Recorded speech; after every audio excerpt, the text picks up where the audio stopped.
जय Hind students, welcome to Chanakya coaching centre.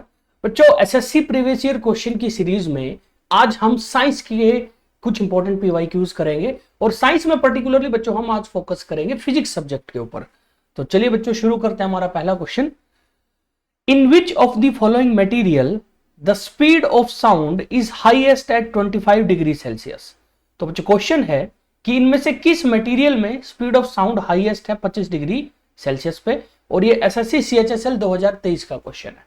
अब जो स्पीड ऑफ साउंड के बारे में आपको दो तीन बेसिक चीज पता होनी चाहिए कि स्पीड ऑफ साउंड जो है वो सॉलिड में ज्यादा होती है लिक्विड से, और लिक्विड में ज्यादा होती है गैस से। तो ये एक चीज बच्चों आपको याद रखनी है कि सॉलिड, फिर उस लिक्विड और फिर गैस। और स्पीड ऑफ साउंड जो है वो वैक्यूम में, यानी जहां पे बच्चों गैस नहीं होती या कोई और भी मटेरियल नहीं होता, वो जीरो होती है बच्चों। ठीक है। अब अगर आप ऑप्शन देखो, निकल, स्टील, आयरन, एल्यूमिनियम, ये चारों के चारों जो है बच्चों सॉलिड हैं। तो अब ये सॉलिड लिक्विड गैस वाला कंसेप्ट तो हमारा लगेगा नहीं।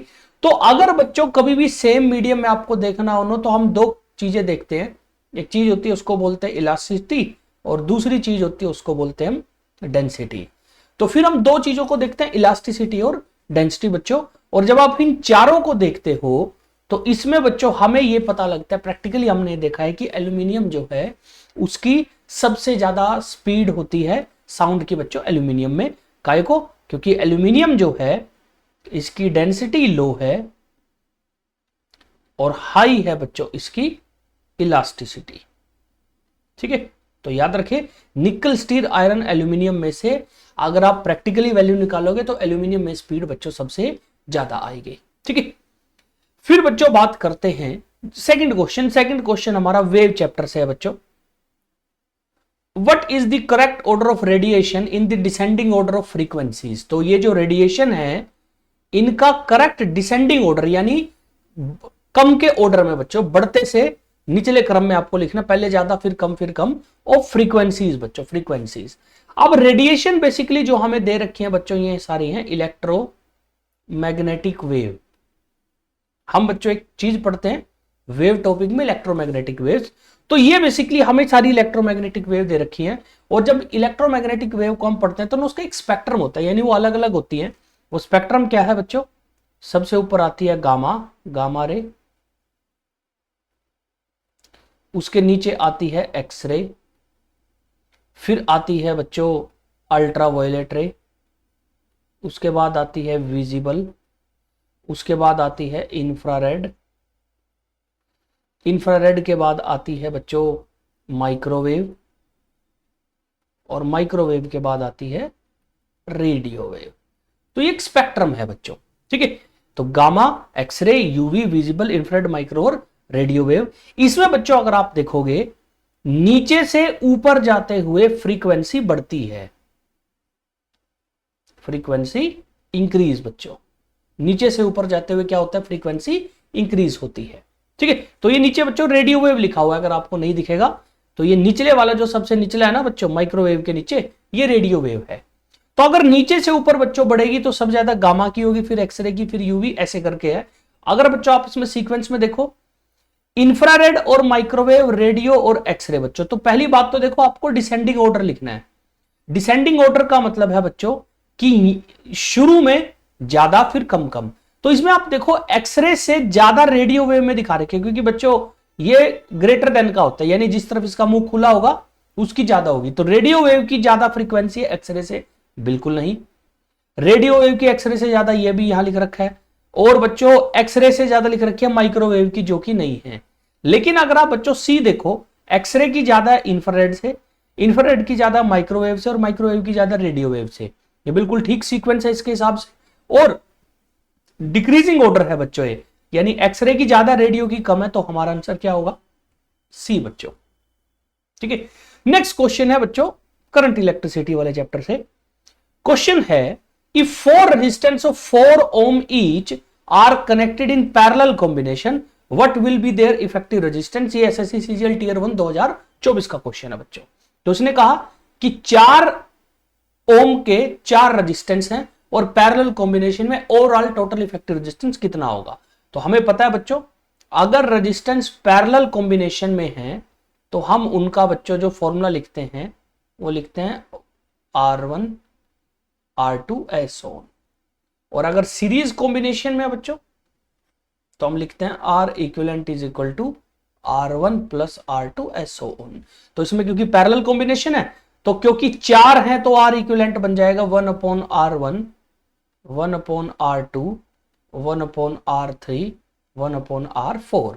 तो अगर हम इनको रखें तो बच्चों सारे क्योंकि 4 ओम के हैं तो हम इनको ये लिख लेंगे। तो ये बच्चों बेसिक मैथ है, इसमें कुछ नहीं है, ठीक है। तो अब बच्चों यहां पे हम इसको सोल्व करते हैं। तो हमने मैथ में सीखा बच्चों एलसीएम लेना। तो 4 इनका बच्चों एलसीएम लेके 1 + 1 + 1 + 1 हो जाएगा, क्योंकि सबका बेस निचले वाला जो है बच्चों डिनोमिनेटर कॉमन है।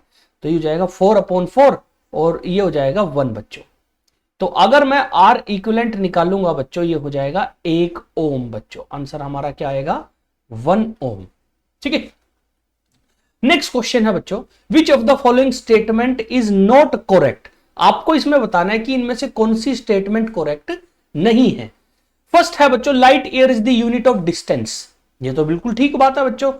यूनिवर्स में स्पेस में हम लाइट ईयर को डिस्टेंस के लिए मेजर करते हैं, तो ये तो गलत हो जाएगा। हमें तो क्योंकि नॉट करेक्ट बताना है तो ये तो करेक्ट है। Light year is the distance travelled by light in 1 year बच्चों, ये भी बिल्कुल ठीक है। ये तो लाइट ईयर की डेफिनेशन है बच्चों। नेक्स्ट है light year is unit of time. ये बच्चों जो है ये गलत है और यही हमारा आंसर होगा। डी एक बार देख लेते हैं, angstrom is unit of length. तो ये भी ठीक है बच्चों, क्योंकि एक एंगस्ट्रॉम जो है, एंगस्ट्रॉम को बच्चों ए के ऊपर हम ऐसे 0 लगा देते हैं, 10 - 10 मीटर होता है बच्चों। एक एंगस्ट्रॉम की वैल्यू 10 - 10 मीटर होती है। और मीटर क्योंकि लेंथ की यूनिट है तो ये भी बिल्कुल ठीक होगा। तो इसलिए आंसर हमारा क्या हो जाएगा C, light year is unit of time. Light year बच्चों डिस्टेंस मेजर करने के लिए इस्तेमाल की जाती है। ये भी कब आया हुआ था, सीजीएल टियर 1 2024 में बच्चों। नेक्स्ट क्वेश्चन है बच्चों, अ बस is moving in a straight line in a straight road at a speed of 10 km/h, increases its speeds to 70 km/h in 2 minutes. Find the average acceleration. तो बच्चों एक्सेलरेशन बेसिकली कब होती है? एक्सेलरेशन को ए से डिनोट करते हैं। एक्सेलरेशन होती है जब किसी टाइम पीरियड में कोई ऑब्जेक्ट अपनी स्पीड बढ़ा दे या कम कर दे, तो वो कितनी कम या ज्यादा हो रही है पर सेकंड, उसको हम एक्सेलरेशन बोलते हैं। और इसका फॉर्मूला जनरली होता है v2 - v1 के बटे में टाइम बच्चों। अब अगर आप यहां पे देखो तो एक्सेलरेशन सिंपली निकालने के लिए हम, क्योंकि बच्चों v1 जो है वो 10 है, v2 जो है वो 70 है, तो हम लिख लेंगे 70 km/h minus 10 km/h divided by 2 minutes बच्चों। लेकिन इसमें गड़बड़ है बच्चों। गड़बड़ क्या है, फिजिक्स में और मैथ में और केमिस्ट्री में, साइंस की किसी भी चीज से रिलेटेड बच्चों सब्जेक्ट में, हमेशा जब चीजों को ऐड प्लस माइनस किया जाता है तो कोशिश ये की जाती है कि उनकी यूनिट सेम होनी चाहिए। बट या तो km/h है, यहां मिनट है बच्चों, तो गड़बड़ हो जाएगी, ये तो सोल्व ही नहीं होगा ऐसे। अगर सोल्व होगा तो आंसर ही निकलेगा वो ठीक आंसर। तो इसको बच्चों हमें अब एक चीज करनी पड़ेगी, हमें सेम सेम से क्या करने पड़ेंगे, यूनिट बनाने पड़ेंगे। तो ऊपर वाली जो है इनको हम km/min में बना देते हैं, और उसके लिए बच्चों हमें इनको सिंपली क्या करना पड़ेगा, तो याद रखिए ये तो नहीं हो पाएगा, तो गलत हो जाएगा। तो इसके लिए सिंपली बच्चों हम क्या करते हैं, 70 को 60 से डिवाइड कर देते हैं, तो ये बन जाएगा km/min, माइनस 10 को भी 60 से डिवाइड कर देंगे तो ये बन जाएगा km/min बच्चों, और डिवाइडेड बाय 2 मिनट आ जाएगा।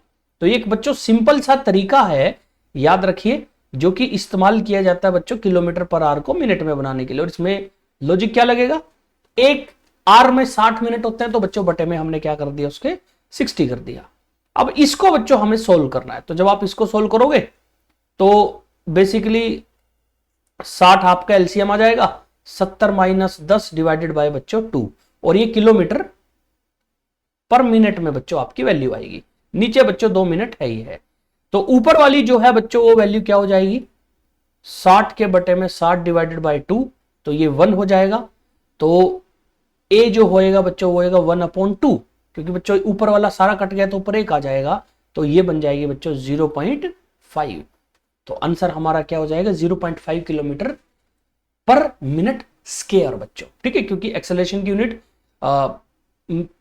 टाइम के स्केयर में आती है, इनवर्स में आती है बच्चों। तो मीटर पर सेकंड स्केयर, किलोमीटर पर minute square, kilometre per hour square ऐसे आती है। तो आंसर हमारा हो जाएगा 0.5 बच्चों। तो याद रखिए इसमें मेन जो चीज हमें करनी थी बच्चों, क्या करनी थी, इनको मिनट में कन्वर्ट करना था। और इसीलिए क्वेश्चन सीजीएल टीयर 2 2024 में आया हुआ है बच्चों, क्योंकि इसमें थोड़ा सा ट्रिक है। बेसिकली ट्रिक नहीं है, आपको थोड़ा सा दिमाग लगा के इसको सोल्व करना है कि यार कैसे मैं इसको मीटर पर किलोमीटर पर मिनट में कन्वर्ट करूं, या फिर 2 मिनट को आप कर सकते थे कि आप आर में कन्वर्ट। तो ये बच्चों बेसिकली सिस्टम इसमें इस्तेमाल हुआ है।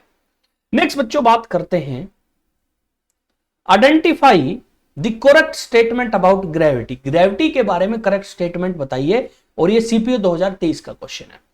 पहली बच्चों बात है द यूनिट ऑफ जी। सब में आप देखो जी की यूनिट है, तो यूनिट ऑफ जी बेसिकली जी की वैल्यू होती है बच्चों 9.8 मीटर पर सेकंड स्क्वायर। ये हमने बच्चों बचपन से पढ़ रखी है। तो इसकी यूनिट है मीटर पर सेकंड स्क्वायर। अब इसमें पूछा गया कि जी की यूनिट किसके सेम है, तो देखते हैं बच्चों। Unit of G is same as that of acceleration. Acceleration की यूनिट क्या होती है, मीटर पर सेकंड स्क्वायर। तो आंसर बच्चों पहली स्टेटमेंट हमारी हो गई। तो याद रखिए एक्सेलरेशन की मीटर पर सेकंड स्क्वायर, जी की मीटर पर सेकंड स्क्वायर, हमारा काम हो गया। इसीलिए जी को बच्चों, ये जो जी है ना, इसको कई बार हम बोलते हैं एक्सेलरेशन ड्यू टू ग्रेविटी। इसका जो पूरा नाम है बच्चों वो ये है एक्सेलरेशन ड्यू टू ग्रेविटी। तो इसकी वैल्यू किससे सेम होगी, एक्सेलरेशन से।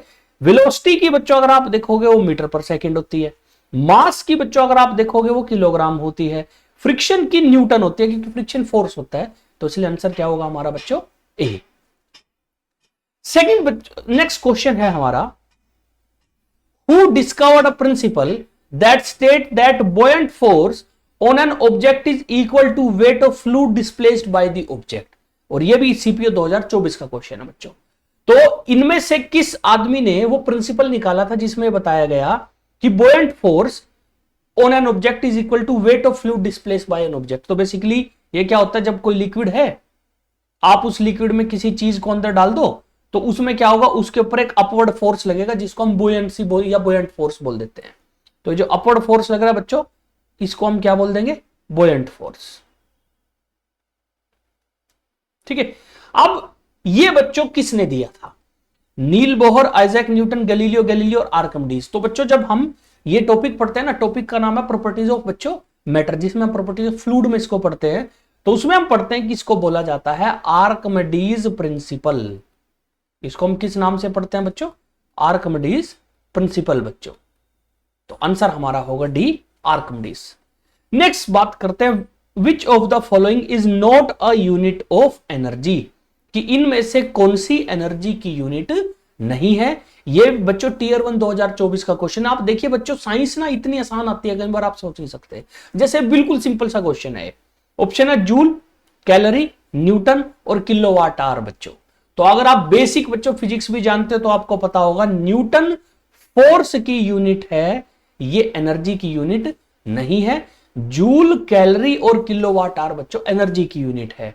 तो एक कैलोरी में आपको पता होना चाहिए 4.18 जूल होती है, और एक किलोवाट आवर में बच्चों 3.6 इंटू 10⁶ जूल होती है। तो ये तीनों एनर्जी की यूनिट है, न्यूटन बच्चों फोर्स की यूनिट है। नेक्स्ट क्वेश्चन है, what kind of energy is associated with falling coconut, speeding car, rolling stones and flying aircraft. अब इन चारों में बच्चों एक कॉमन चीज क्या है, वो मोशन में है। और जब भी बच्चों एनर्जी मोशन की वजह से आए तो उसको बच्चों हम क्या बोलते हैं, काइनेटिक एनर्जी। तो हमारा आंसर क्या होगा बच्चों, काइनेटिक एनर्जी। तो ऑप्शन पोटेंशियल, रेडियंट, इलास्टिक थी, बट याद रखिए बच्चों मोशन की वजह से जो भी जब भी एनर्जी आती है उसको हम काइनेटिक एनर्जी बोलते हैं। तो आंसर होगा बी, काइनेटिक एनर्जी बच्चों। नेक्स्ट क्वेश्चन है बच्चों टेम्परेचर से रिलेटेड, और क्वेश्चन है how much will be 59 degree Fahrenheit in Celsius.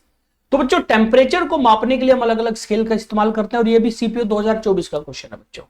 तो उसमें ये पूछा गया कि फ़ारेनहाइट में आपको टेम्परेचर दिया गया, सेल्सियस में कितना होगा। तो बच्चों जब भी हम अलग अलग बच्चों जो टेम्परेचर स्केल होते हैं उनको कन्वर्ट करते हैं ना, उसका एक फॉर्मूला लिखते हैं बच्चों, C/100 F - 32/180 is equal to K - 273 degree 273/100।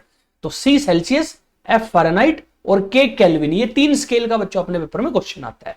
अब आपसे पूछा गया फ़ारेनहाइट और सेल्सियस, तो मैं पकड़ूंगा बच्चों इन दोनों को बस। तो C के बटे में 100 is equal to F minus 32 upon 180। तो इसको पकड़ेंगे तो एक जीरो से एक जीरो कट गया बच्चों। फिर बच्चों F की जगह आपको रखना है 59, तो C minus 10 is equal to 59 minus 32 upon 18। तो अगर आप 59 में से 32 लिखोगे बच्चों तो 10 इज इक्वल टू ये हो जाएगा आपका 27 अपॉन 18। ये 3 और ये 2, 9 3 27 और 9 दूनी 18।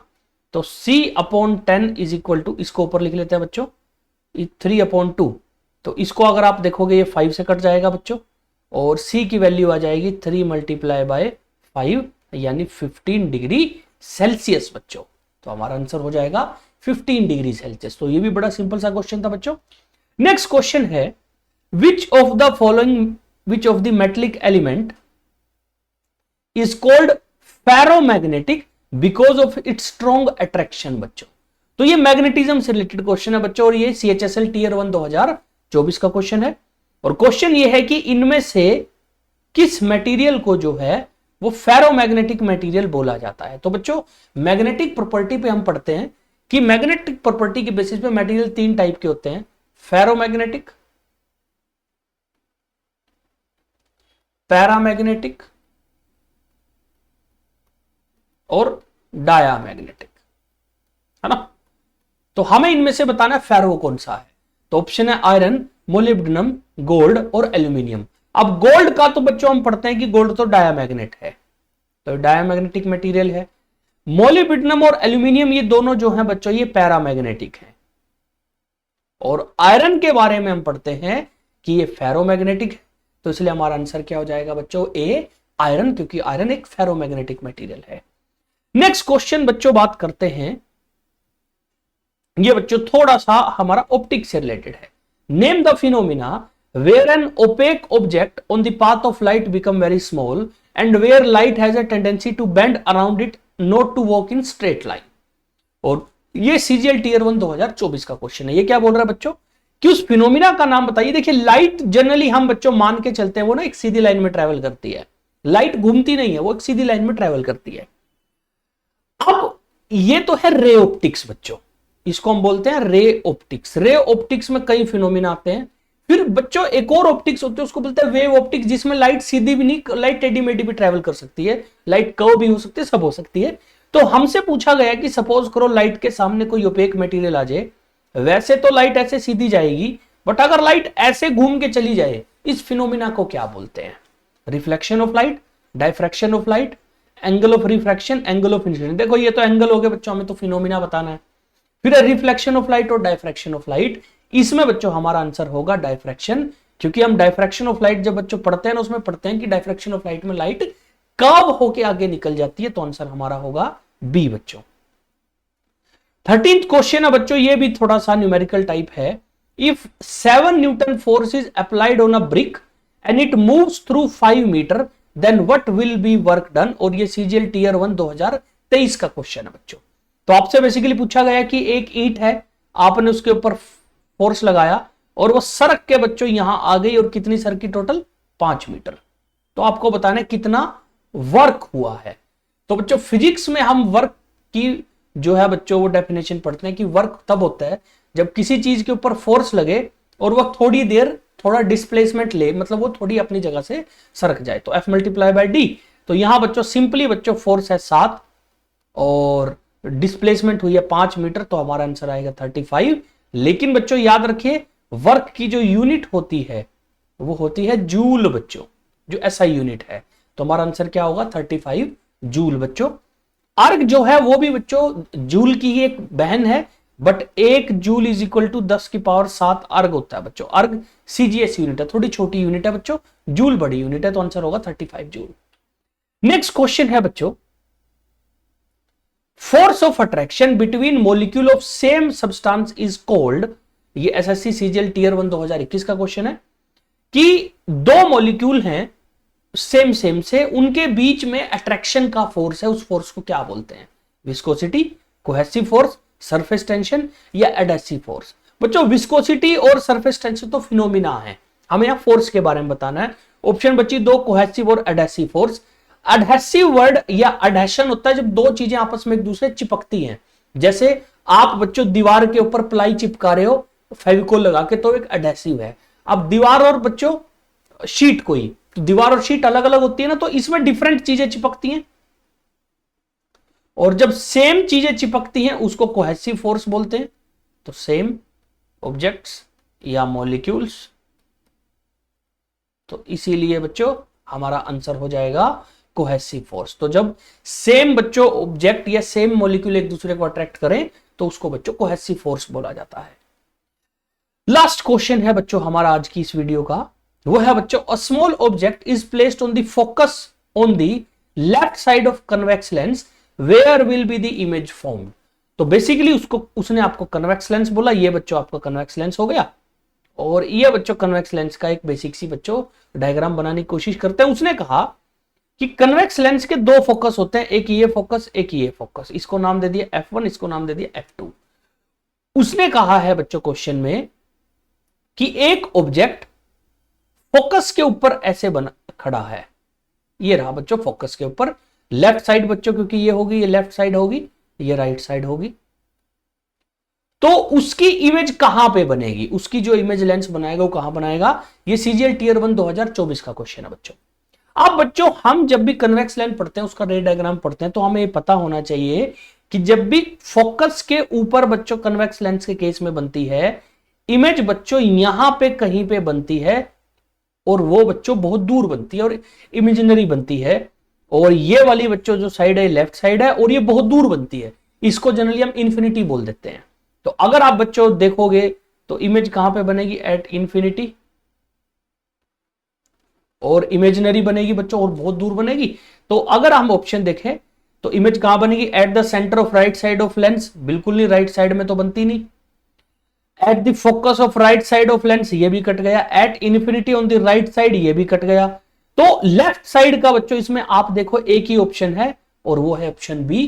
तो अगर आपको इतना भी आइडिया है ना कि फोकस पे रख के लेफ्ट में बनते हैं, तो भी बच्चों आपका क्वेश्चन हो जाएगा। ठीक है, तो ये था बच्चों फिजिक्स के कुछ इंपॉर्टेंट पीवाईक्यू जो हमारे पेपर में आए हैं। अगली वीडियो में बच्चों हम साइंस, केमिस्ट्री और बायोलॉजी साइंस के जो सब्जेक्ट है उनके पीवाईक्यूज आपसे डिस्कस करेंगे बच्चों। मिलते हैं नेक्स्ट क्लास में। जय हिंद, जय भारत।